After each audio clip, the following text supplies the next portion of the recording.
This is Join Us in France, episode 365. 365. Bonjour, I'm Annie Sargent, and Join Us in France is the podcast where we talk about France.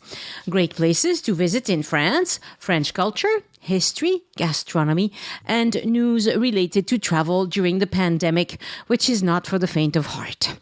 Today, I bring you a conversation with Elyse Rivin about Josephine Baker, or Josephine Baker, who is going to be honored in 2 days on November 30th as one of the greats of France. So in French, we say, elle va être panthéonisée, which means she's going to be pantheonized. It's a great term in French that I don't think translates into English. The people who enter the Pantheon, which is probably a better way to say it, have done such exemplary and unusual service to the nation that they deserve the everlasting gratitude of the people of France. The expression of the week is emboîter le pas. Emboîter le pas à quelqu'un, emboîter le pas à quelque chose. More on that after my conversation with Elyse. I'll also update you on the burning question, will France be able to have Christmas markets this year?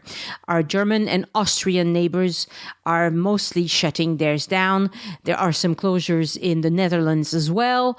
Will we have to do the same thing in France? I don't think so, and I will explain after the interview with Elyse. But let's get to Josephine Baker, as French people called her, and the Pantheon, where she will now rest. The Pantheon is in the 5th arrondissement of Paris.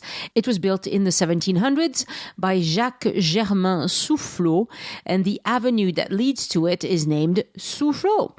It was built as a church to honor the patron saint of Paris, Sainte Geneviève. The French Revolution turned the Pantheon into a place of memory for the great men of France. There are over 70 people resting at the Pantheon today. Rousseau, Voltaire, Madame Curie, Jean Moulin, André Malraux, Victor Hugo, Alexandre Dumas, Émile Zola, Jean Jaurès, Germaine Tillion, Simone Weil, etc. Now, the question is, how are people selected for the Pantheon? The idea is to select people about which there is no doubt that they deserve the honor, but half of the heroes who are in the Pantheon today were selected between 1806 and 1815, and that was the reign of Napoleon. And he sent a lot of his favorite soldiers and generals to the Pantheon. Nobody remembers any of these people today. They helped Napoleon a great deal, but their names have not stood the test of time, even though they are in the Pantheon. What else is it going to take? Moving forward in time, under the Third Republic, so that's Napoleon III, it was mostly authors and scientists who were honored at the Pantheon. Since the Second World War, major figures of the French resistance have been honored. More recently, thanks to the efforts of feminist groups, it has occurred to French presidents that no women were in the Pantheon. The first woman to enter the Pantheon on her own merits was in 1995, and that was Marie Curie. All she had to do to be recognized was, discover a new element and win 2 Nobel Prizes. The bar was clearly higher for women than for men, but they only noticed that in 1995. In 2015, 2 new women entered the Pantheon, and they were both heroes of the resistance. It is possible you've never heard of them, so I will mention them. Germaine Tillion and Geneviève de Gaulle Antonios. We should do an episode about them at some point. Very recently, Simone Weil entered the Pantheon. She was a survivor of the concentration camps and a political leader who fought tirelessly for the establishment of the European Union and women's rights. She is one of my heroes. And I should note that Mirabeau and Marat, who were major figures of the French Revolution, were put into the Pantheon and then taken out on the Pantheon. On second thought, they thought, oh no, they don't really belong there. So it's possible to both enter and exit the Pantheon. A few people were invited into the Pantheon, but their families opposed it, so it did not happen.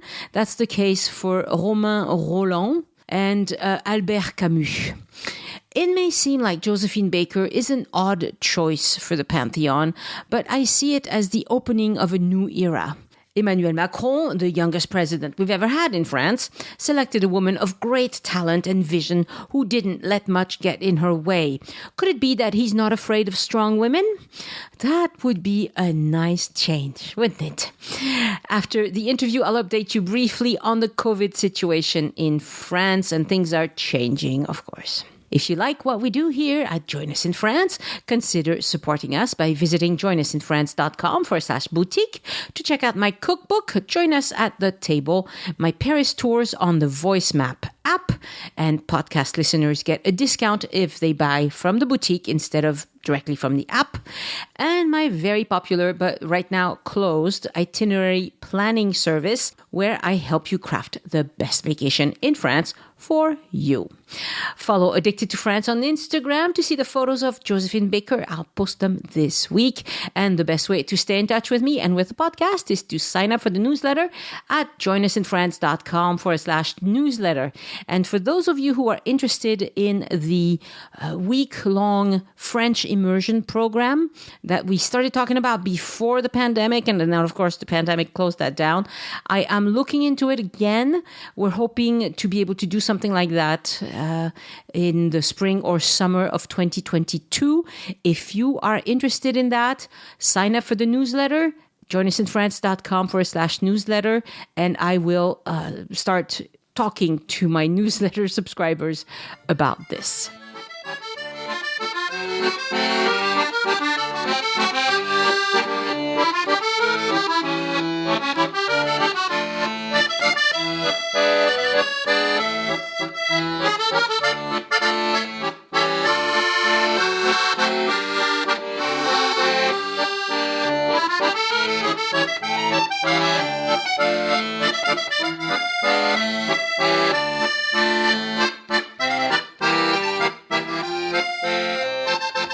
Bonjour Elyse. Bonjour Annie. We have a fun episode today. We're going to talk about the amazing Josephine Baker. Yes. Entering the Pantheon in Paris. Yes. And that is a big event. It's a very big event. Yeah, it's a very exciting time, and I'm very happy it's happening.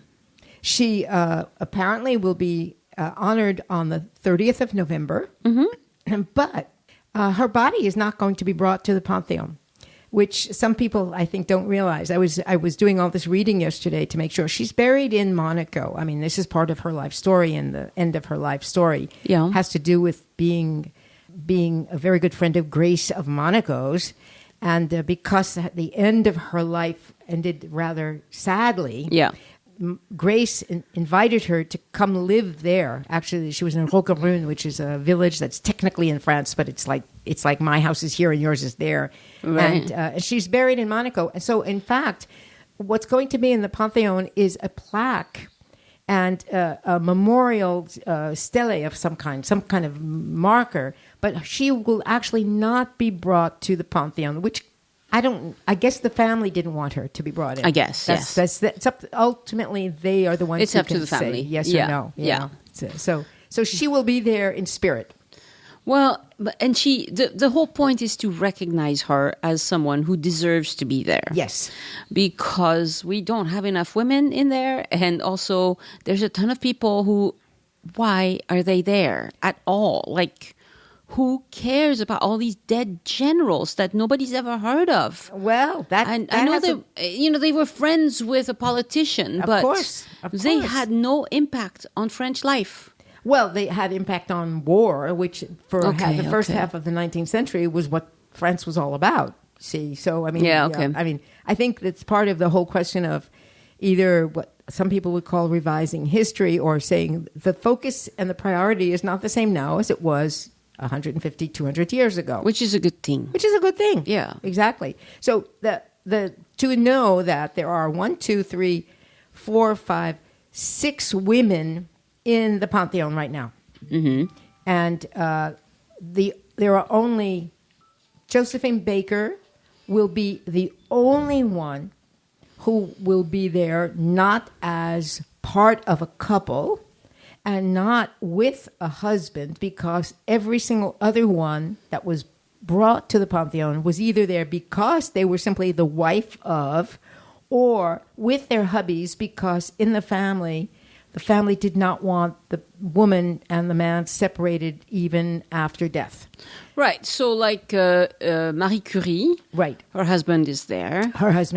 Simone Weil, who is right, who was just honored in 2017 when she died, who was certainly someone who deserved to be in the Pantheon. Definitely.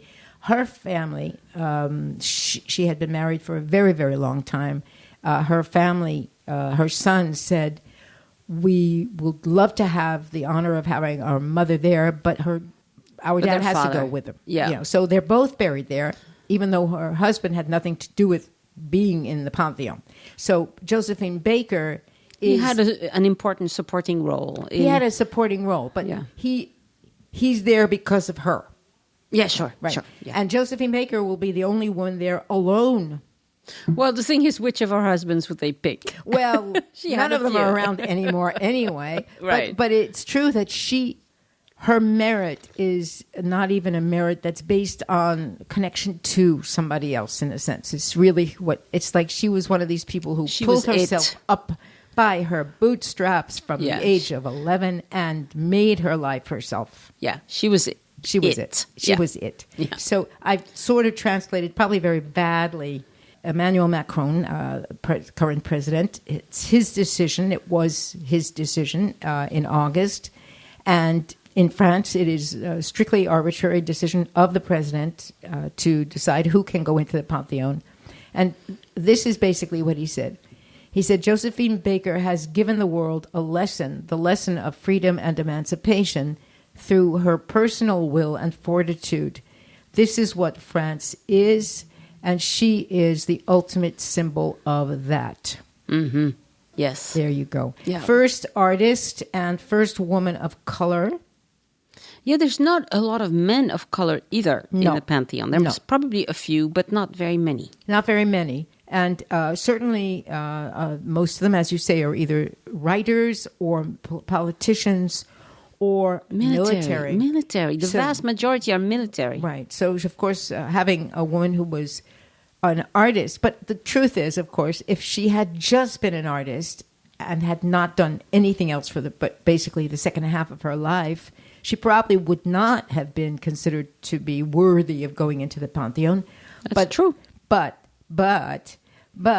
Josephine Baker was not just a silly burlesque musical Folie Bergère artist. She was a heroine. Mm-hmm. She was a true heroine. You're going to tell us that about we're that. We're going to hear all about her. Now, those of you who follow me on Patreon, we've gone through this in very, very, very minute detail, but this is going to be a little bit of more of a summary version. But it's really rather an amazing story. And by the way, both Annie and I have been to the Château in the Dordogne, the Château des Milandes. It is open to the public, and it is really a museum that is a tribute to Josephine Baker and pretty much every step of her life, if you can think of it that way. In other words, there's a good part of the museum that is dedicated to her life as a performer, because you see a lot of the costumes there. You see the elaborate furnishings and all of the things she did when she had this 1400s chateau made into a modern luxury building. But you also have a part of it that's dedicated to the second half of her life, which was her life as a resistant and as a spy for France. Mm-hmm. And that's pretty cool. Yeah, she was cool. She was pretty cool. Josephine Baker was born in 1906 in St. Louis, Missouri. And she was born into a very poor family, family of color in a very segregated United States and a very, very, very segregated St. Louis, Missouri. And she does not, or she never did know who her father was. She had several siblings. One older and a couple younger.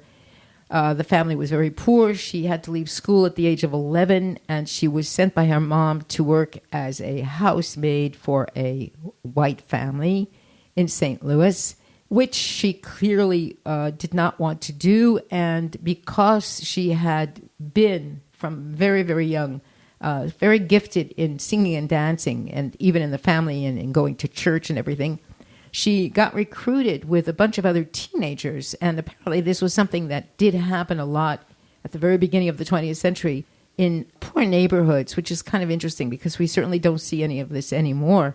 She became a street performer.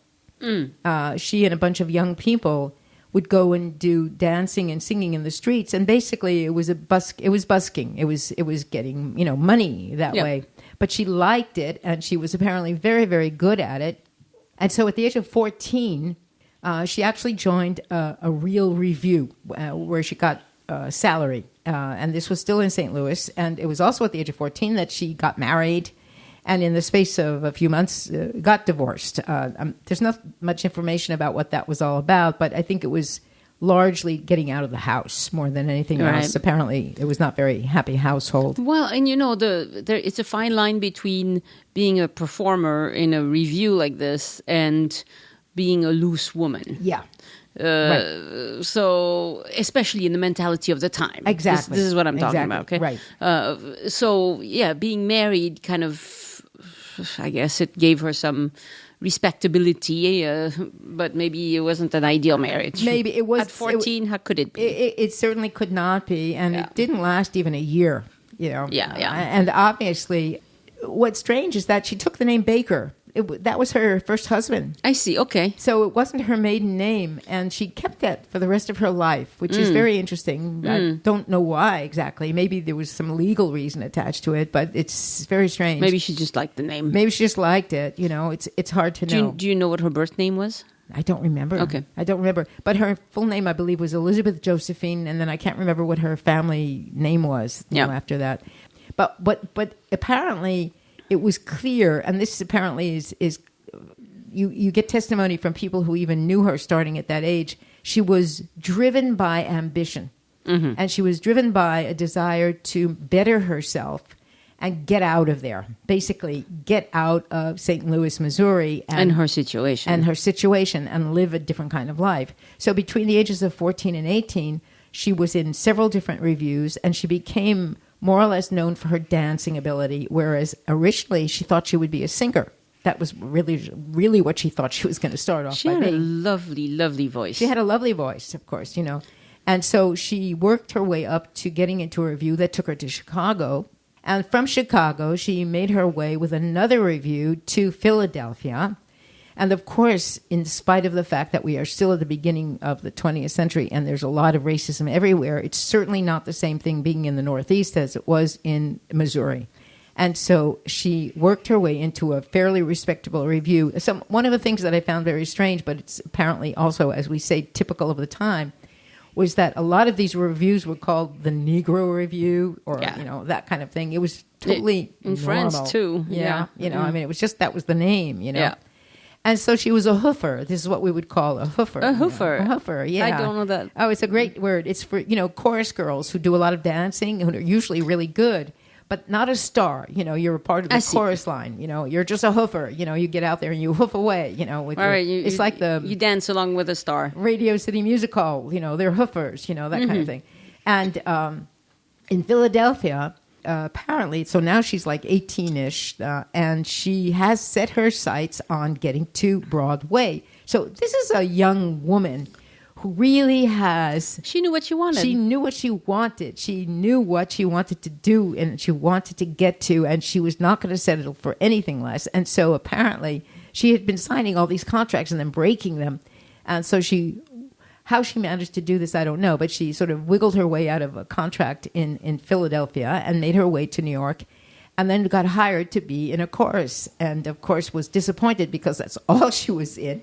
She was not doing anything more than just being in a chorus, but she was noticed by a woman. It makes the story, this is really where you say fate and destiny are so important, the accidental meeting up of a woman who was the wife of a professional diplomat who was working in the American embassy in Paris in the commercial center. So this was a socialite.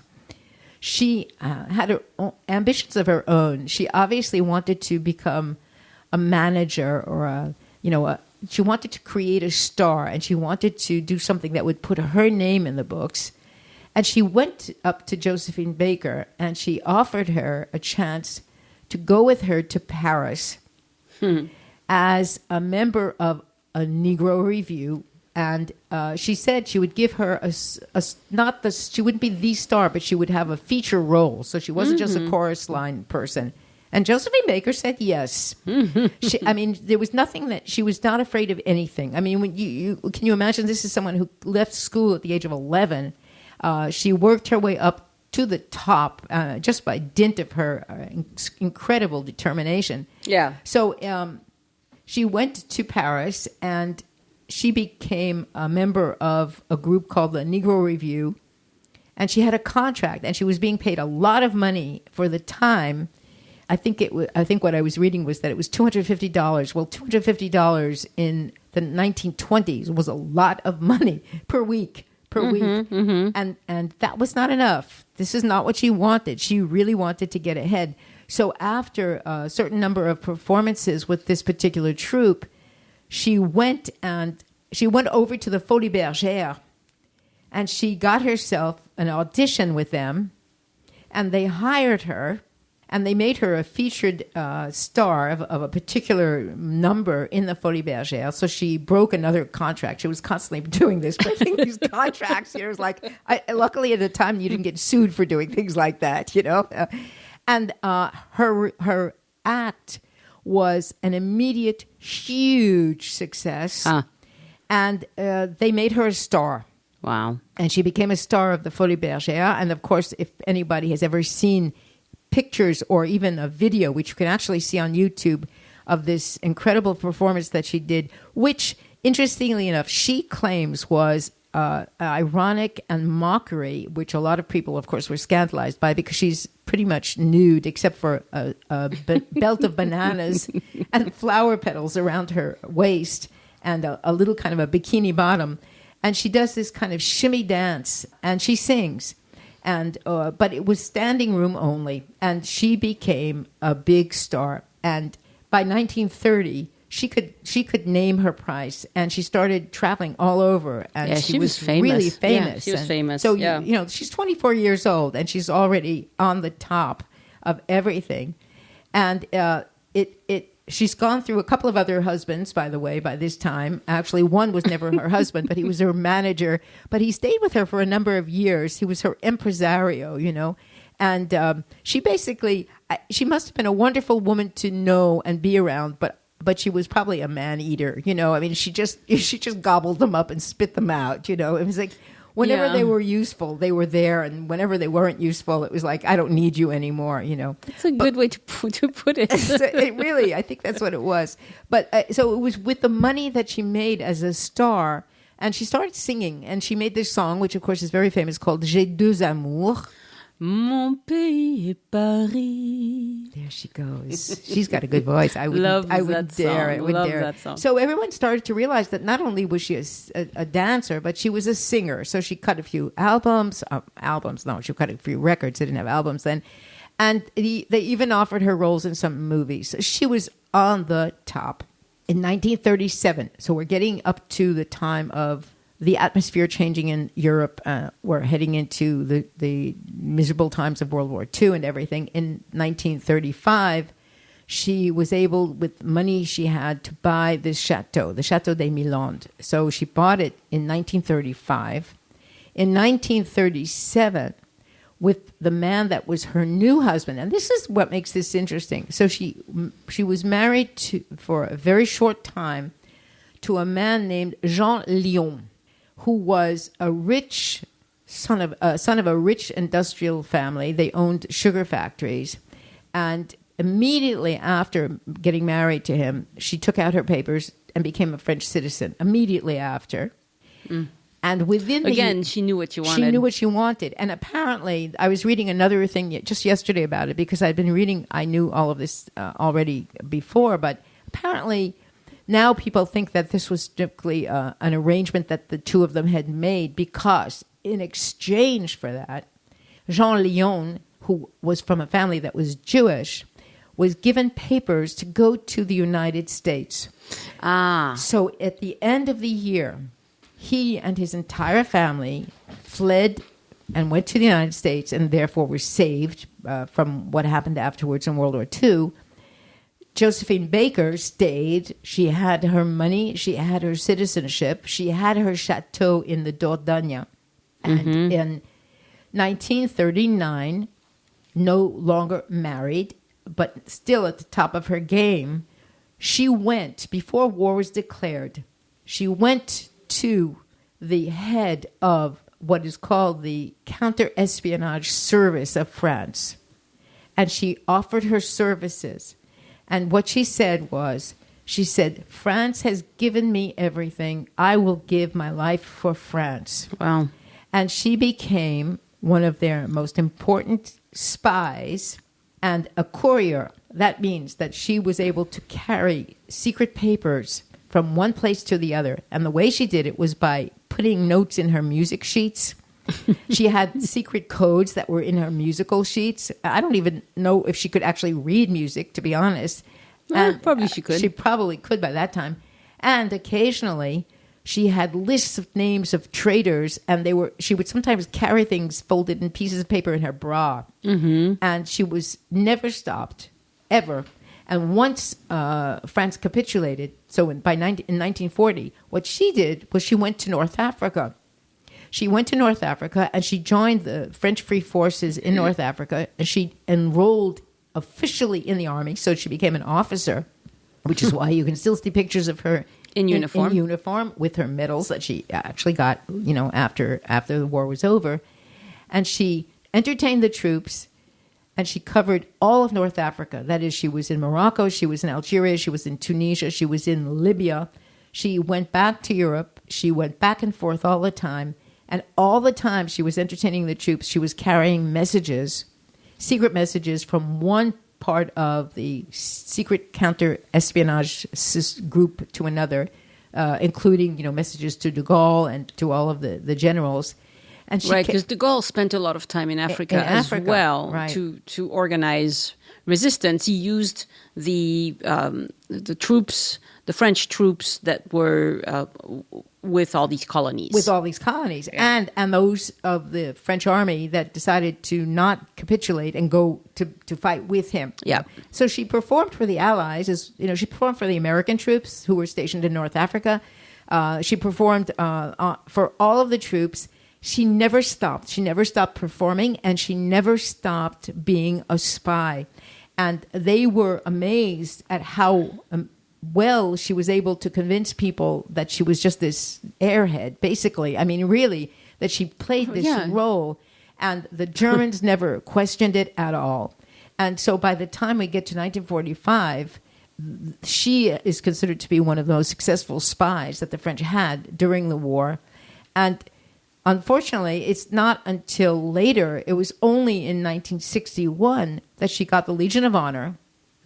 They didn't recognize her at first, and I don't know whether it's because she did not want to admit it. I don't know. I mean, not a lot of women got recognition. Some of the women who did the most astounding work during the resistance never got acknowledged.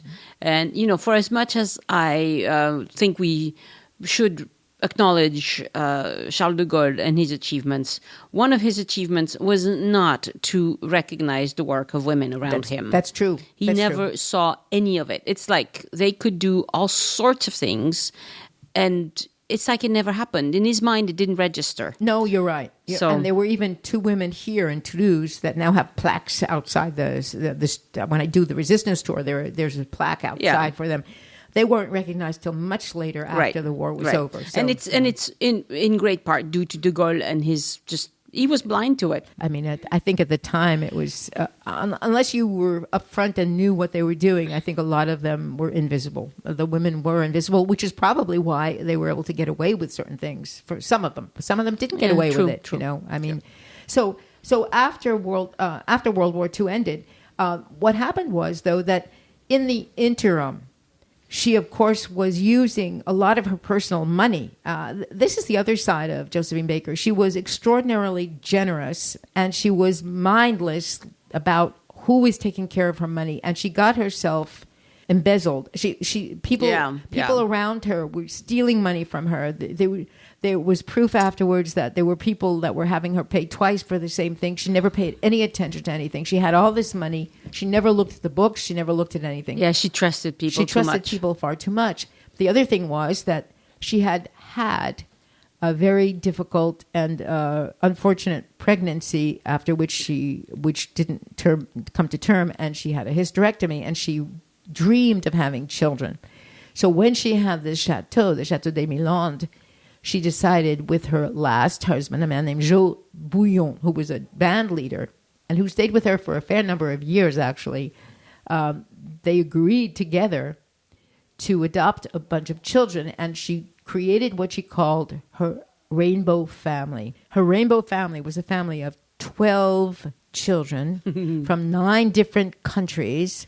It basically covered every continent of the planet and every color you could possibly imagine. And this, she said, was not only because of her deep desire to be a mother, and to save children who, of course, were obviously children who were in orphanages and who really needed a home. But it was her way of creating the world she wanted to see. And she said this was it. This was her idea of, this is what the world should look like. It should be a world filled with love, not with hate, where everybody gets along together, no matter what your color, no matter what your religion, because she had children of all religions imaginable among these. And so what happened, though, was that, well, actually 2 things happened. One was that she was slowly being embezzled and didn't know it. And her husband, who had really been part of this project from the beginning, by the end, he couldn't take it anymore because he thought they were going to adopt 5 or 6 children. And in the end, she could not resist, and she wound up with 12. And he literally was overwhelmed by the whole thing. And he left. He left. He actually went to Argentina. Wow. And a couple of years later, he took a couple of the kids with him that were the ones that were already becoming teenagers. They actually went to live with him. So he was actually invested in this whole project with her. But by the end of the 1950s and 1960s, she was on her own. Mm-hmm. And, of course, what happened was she wound up going broke. And her health was failing her. And to her great amazement, she was so in debt that the house, this chateau, which required an enormous amount of money for upkeep. She also had, nannies, and she had all these people helping her, cooks, gardeners, and can you imagine? What happened was she could no longer keep up payments on anything, including taking care of the children. And so what happened was actually rather tragic, and there is a photo of her that is rather sad to see, her sitting on the steps of the kitchen door. She had the house auctioned out from under her. And in 1964, the word got out that she was going to be expelled from the house and that the children were going to be separated. They were going to be all split up and sent to different places, God knows where. Yeah. And a bunch of her friends, people we've heard of, Brigitte Bardot was one of the first ones. Grace of Monaco was another. Women who had also had interesting and very strange lives and who had also come up from very interesting backgrounds. They decided to help her.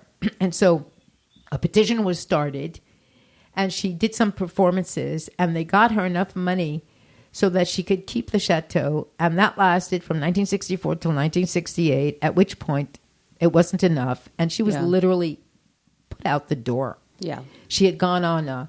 She was doing active work in the States with Martin Luther King. She had gone back to the States several times to march with Martin Luther King.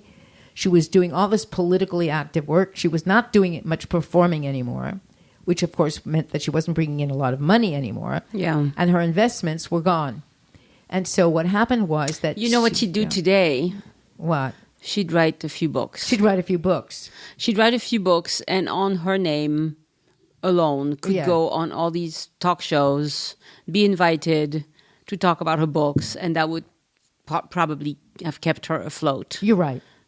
She wouldn't even had to write the books herself. She could have had A ghostwriter. a ghostwriter do it for her. Right. And I think that happens today quite a bit with people who had a lot of fame when they were younger. Yes. And it's hard for them, or even politicians do this. I Yeah. mean, it's a normal thing to do. And usually it works. I mean, the books sell usually, you know. I mean, especially Well, yeah, if you're a if she- celebrity. If she had had something to sell besides her singing and dancing, which obviously when you get on in age, it's not the same. It's not the same. You know? So have something else to sell, books or TV appearances or something. I don't know. Yeah. It's unfortunate that didn't work out for her. Not only that, but it sounds like she really was oblivious to the financial aspects of her life in the sense that she trusted people enormously. And she really probably never realized that the money was no longer there. And they were probably a lot of jerks quite happy to take advantage of her. Quite really happy to take advantage of her, you know. And since you and I have both been to the Château, and you know it's in the middle of nowhere in a tiny little beautiful place. It's lovely. Tiny little village. I mean, there isn't that much around it. But she was paying to keep the village alive. She was paying to keep the school alive. She was paying she was taking care generous, of yeah. everybody. Right. She was literally taking care of everybody. Her idea of what you do as a human being was make sure that people are okay, basically. And she had this spirit that was absolutely remarkable. So there she was, kicked out of her house in 1968, and it was Grace of Monaco who offered her, with the children that were still with her, because some of them had already reached a certain age, a home in the town of Roquebrune, which is this beautiful village perched on the hills, not far from Aise, actually, as you go towards Monaco. And this is where she was living. But because she still needed money and she had debts to pay, friends arranged for her to do a comeback tour. So she was already in poor health. And in the beginning of the 1970s, she went to the Bobino, which is a very famous theater in Paris. Yeah. And she did a standing room only series of concerts where she sang and danced and basically went through her career. It was kind of one of those, I don't know what you call Retrospective. it. Thank you. Retrospective, She did it every night for I don't know how many weeks or months, but her health was failing her. And even though it was a great success, she went home one night in 1975. She was already 69. And she collapsed, and she died several days later. She was just exhausted, and her body just couldn't take it anymore. And so she was buried in Monaco. She is buried in Monaco. But before her burial, she had a huge funeral. They went up and down the boulevards in Paris. They went past Bobino. Apparently, there were thousands and thousands of people out in the street. And it was really then that people understood what she had done, not just the part of her that was a performer, but the part of her that had medals for the Legion of Honor, for bravery, for all the activities that she had done. And then she was pretty much forgotten. Now, about the Château, I needed to know this. It's in the hands, it's the fourth time it's changed hands since 1968. Oh, wow. The family that owns it, I don't remember their name, to be honest, but they decided to turn it into a museum in her honor. So even though they actually live in a small part of it, they live in an annex. I don't think they live there. I think it's one of those things where they go there a certain number of weeks every year, Yeah, villégiature. Yeah, they're one of those families. But they made the right decision and decided to turn the major part of the Château into a museum in her honor.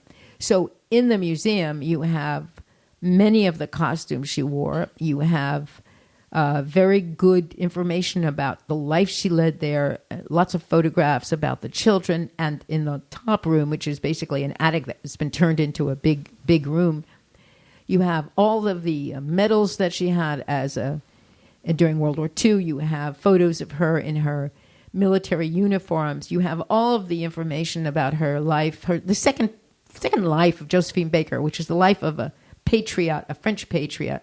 And just one last thing. Some of the children are no longer alive. The oldest one, his name is Akio Baker. He's 69. He lives in Paris. I don't know what he does, but I saw a picture of him yesterday in the paper. Looks like a very nice, distinguished person. He's going to move back to Dordogne to be near the Château. And 2 other sons went to New York, and they opened a restaurant, which I didn't know existed. And now when I go back to New York, I want to go and eat there. It's called Chez Josephine, like the club she opened in Paris. And I looked it up, and it's this wonderful place, very colorful, filled with all kinds of images of her and posters and everything else. It's in the Broadway Theater District. Oh, nice. On West 42nd Street. And it's run by one of the sons, Jean-Claude, who was one of the older of the children. He's no longer around, but another son has taken it over. So it's actually really run by one of her sons. In the family. Yes, still in the family. I don't know exactly how many of the children are left, but at least half of them are still alive. And they're pretty much all over the place. You know, they're in France. A couple of them actually did stay in Argentina, and a couple of them are in the States. But she's very, very, very well known in France. And well loved. So this is well-loved. interesting because my mother was not a particularly open-minded or progressive person as far as race relations. Let's put it that way. That's very diplomatic. Yes. But she really admired Josephine Baker. She did. She loved her. And she had... Well, of course, my mother she liked bling bling. She liked glitz. She liked, when we went to Paris, the one time I remember as a kid, my first time in Paris that I remember, we went to the Moulin Rouge. So I remember seeing the Moulin Rouge. And the can-can. I don't remember the can-can at all. But I was too little. Too little. But anyway, she had a thing for this sort of entertainment. She liked it. And she, I remember her telling us that the faucets in her chateau were made of gold. Oh, so she had been there.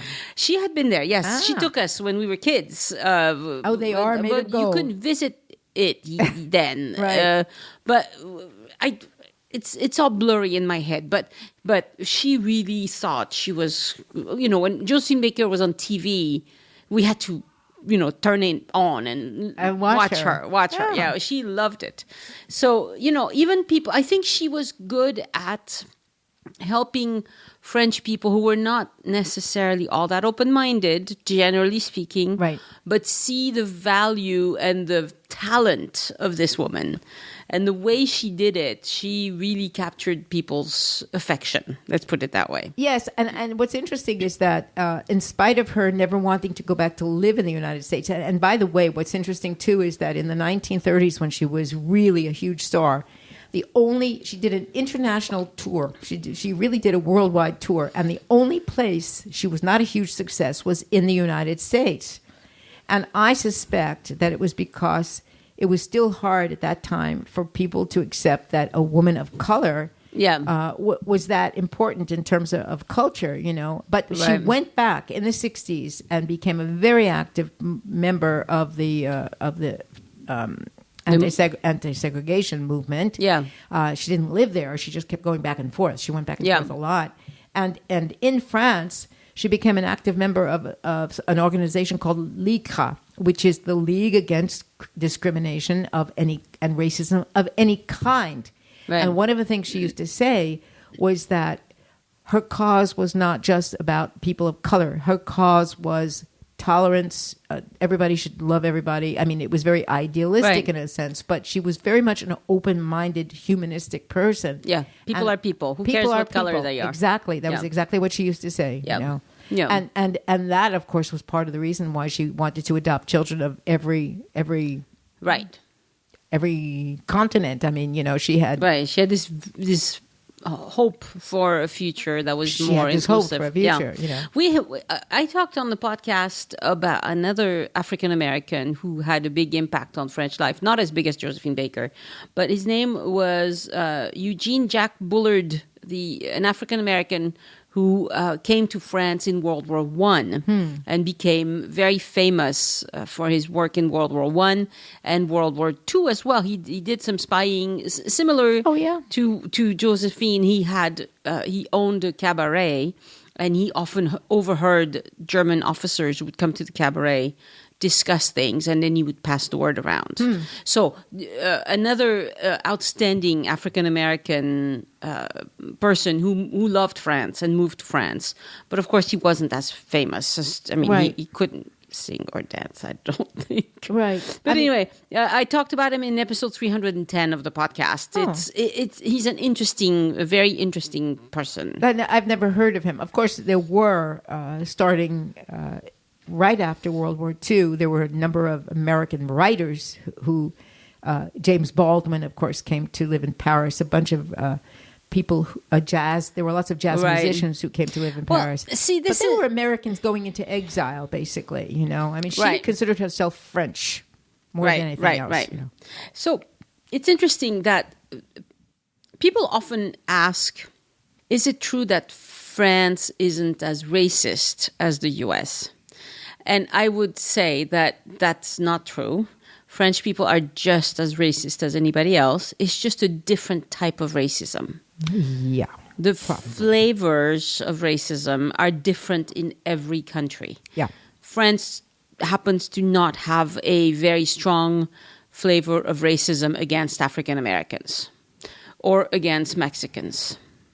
Like French people don't understand why anybody would discriminate against Mexicans. Well, there are no Mexicans here. There are hardly any Mexicans here. Right? There are very few. And very few African American as well. And honestly, here, even when there is, of course, there is a certain amount of racism of a certain kind. But what you don't have here, and you haven't had, at least as far as I understand, through the whole 20th century, are laws like they had in the United States that are explicit. It's more subtle. Well, like the French Revolution abolished slavery, which was early. Right. But then Napoleon reinstated it. Right.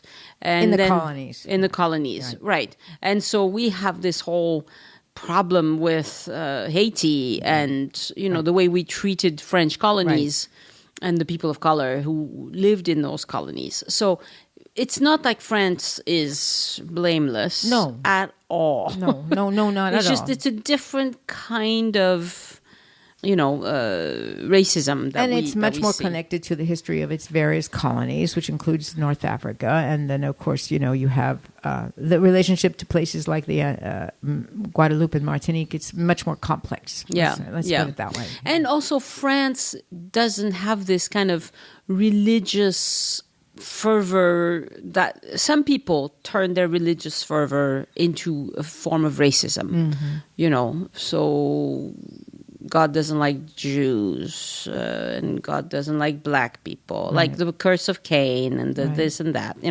all of this type of religious overtone that you can have in the U.S. Against minorities.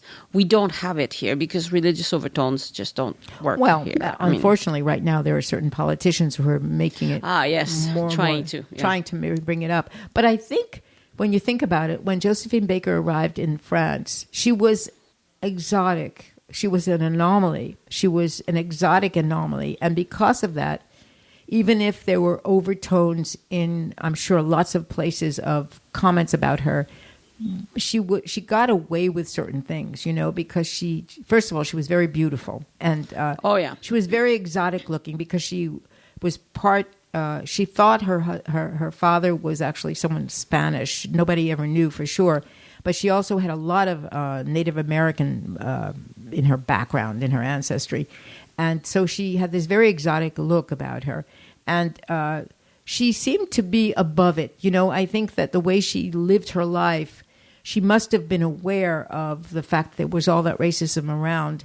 It didn't take the same form because she could sit down at the same table as other people and nobody would tell her you couldn't. She apparently had a terrible incident happen once in New York, of all places, where she was refused service in a very fancy restaurant. That actually surprised me. But she had a lot of gumption because what she did was she didn't simply back off. She went and called the cops because it was illegal. And she created a whole incident, and she brought in the news people to make them aware that this was going on. So she was never afraid, Right. And so I get the impression when I read about what she lived like, that she decided she was going to be above all of this shit. Basically, it was like she was not going to let it get to her at all. Yeah. And in the end, she really was. She was a true heroine, A heroine, extremely talented performer. Yeah. A kind human being who loved people and children and wanted to do good in the world. So what's not to love? So I'm delighted that she's going to be in the Pantheon. We need more people like her in the Pantheon. We certainly do. Except instead of the old white generals that nobody's ever heard of. And we need more women in the Pantheon. And more women. And I think French presidents hopefully will continue to hear that message. This one has. And I think that he understands that it's the right moment for this. Yeah, we need to do this. Yay for Josephine. Yay for Josephine, and thank you for years of entertainment. Her music, I still really enjoy her songs. Sing two refrain. Just sing a couple of notes again. Come on. J'ai deux amours, mon pays et Paris. Anyway, I'm not near as good as she is. Oh, but it's nice. I just loved her voice. She had and she had just enough a little bit of an American accent when speaking French. Yeah. That it was so adorable. It was adorable. Oh, I'd like to be called adorable too. You are adorable, Elyse, in your own way. Oh, thank you so much. Merci beaucoup, Elyse. Thank you, Annie. Au revoir. Au revoir. Again, I want to thank my patrons for supporting the show and giving back. Patrons get several exclusive rewards. For doing so, you can see them at patreon.com/join us, Patreon. Join us, no spaces or dashes. Thank you all for supporting the show. Some of you have been doing it for a long time. You are wonderful. And a shout out this week to new patrons, Carmen Klein, Ellen Curry, and Lamont Smith. Thank you so much for becoming patrons and making this podcast possible. And my thanks also to Doug Langley for sending in a generous one-time donation by using the green button on any page on joinusinfrance.com that says tip your guide. Another way to support this podcast is to hire me to be your itinerary consultant, help you plan your trip to France.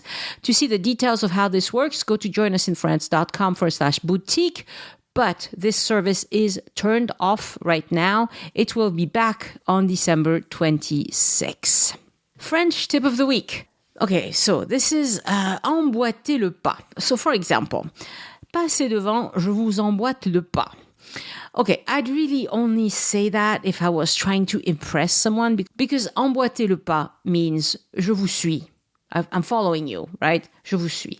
Typically, it's used in writing or if you're trying to be fancy, But it's a really cute image. Emboîter le pas, that means I'm going to follow right in your footsteps. So it would be something like, Monsieur le Président, je souhaite emboîter le pas au Premier ministre pour saluer votre intervention. Mr. President, I wish to follow in the footsteps of the Prime Minister to salute your work. That sort of level of speech. But I just love the image of someone just following into the footsteps, literally. This week in French news, we've started a 5th wave of COVID in France. Yeah. But things are totally different this time around. So let me tell you why I'm optimistic, even though the numbers don't look good right now, I must say. France is one of the countries in the world that has the highest vaccine coverage. 75% of kids over 12 are fully vaccinated, and so are 90% of adults over 18. That sort of vaccine coverage is a game changer.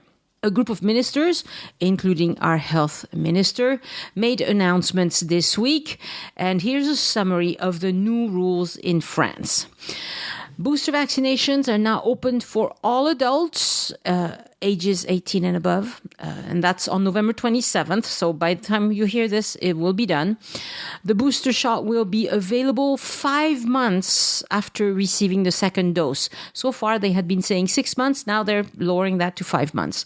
France will reopen 300 vaccination centers to assist with the booster shot campaign. Family doctors, pharmacists, and physical therapists can all request vaccine doses to administer to their patients.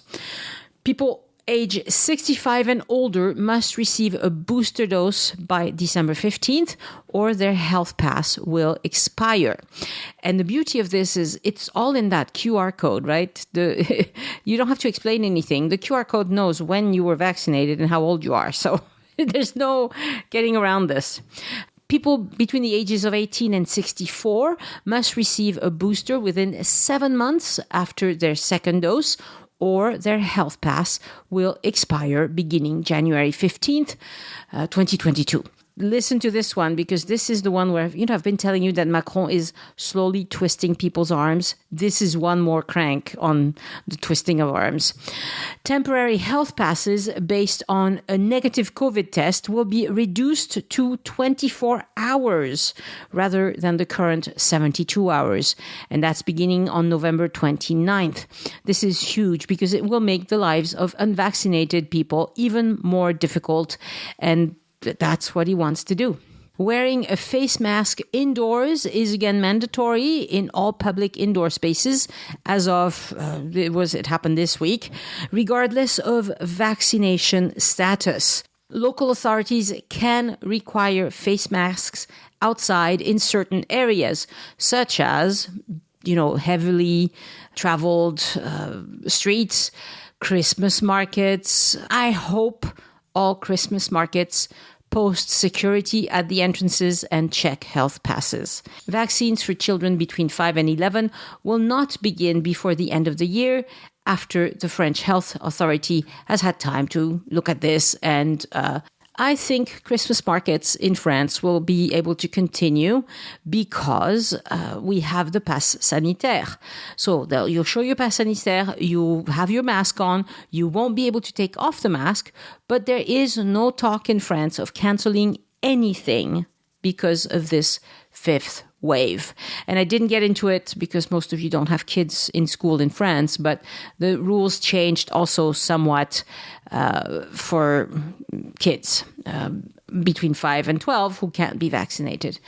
They've ordered vaccines for the kids. The vaccination campaign should start possibly late this year or early next year. And also access to all these newly developed treatments that we don't have yet in France will be coming to France as soon as the European medical authorities give the green light. So these drugs will be made available for free to all very soon.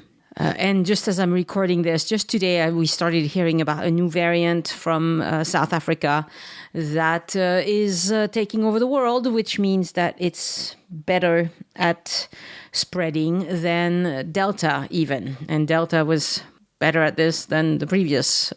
Traveling during a pandemic is really not for the faint of heart, and there is a lot of unpleasantness about this. But I trust that all of you that have a trip booked will have a good time. You'll be able to do most of the things that we all like to do when we're in Paris or in France in general.